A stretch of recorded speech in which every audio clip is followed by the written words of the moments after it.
Alright guys, so I got 3 of these Toyota keys here. This one right here on the right is the original key.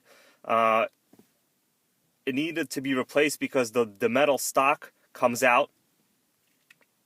This is a key that I purchased from Amazon for around $7.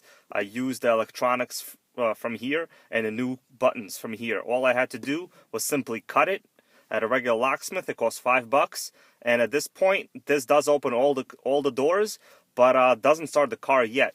This one right here to the left, I just had it programmed from Home Depot. It's a transponder key. This is the code right here, TOY43-EK.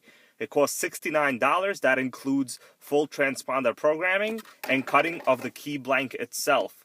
So I'll just check out how this is going to start the car.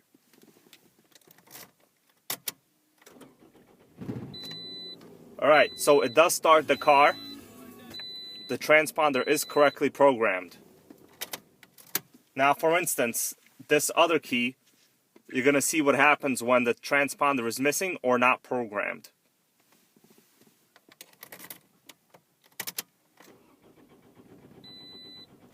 So basically that is all that happens. The car will not have any ignition. It will let you spin it. It'll work in every single lock. The accessories will work, but once again, it will not start. The way to get around this is to disassemble your old transponder key. I'm going to do it like so right here. You guys will see what happens with the issue with the old key. Basically, this is what happens. So if you put this in the car, it will start, but you're going to need pliers to take it out of the ignition barrel.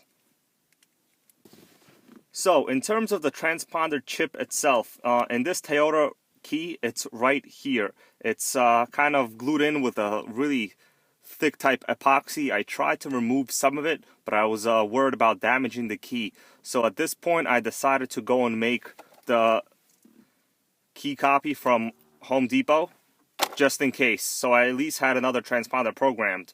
Now, the way to get around this in the meantime, and this is going to be the cheapest possible, most dirty, filthy method that you could come up with, is basically, you know, this doesn't start the car because there is no transponder key, transponder chip in here, but it's in here. So what you can do is hold this next to the steering column, like I'm doing right here. It has to be very, very close. And then you could take this key, which earlier we saw didn't start the car. At this point, it will start the car.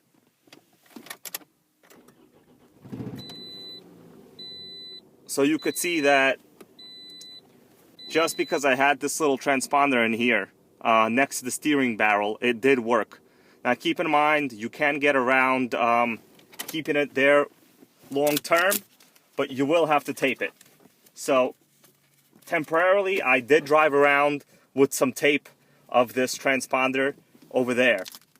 Now, this is going to be the cheapest, most dirtiest possible way to get this working, obviously. Now, my next issue will be trying to actually extract this transponder key, the chip itself, and to insert it into the same position here in this key.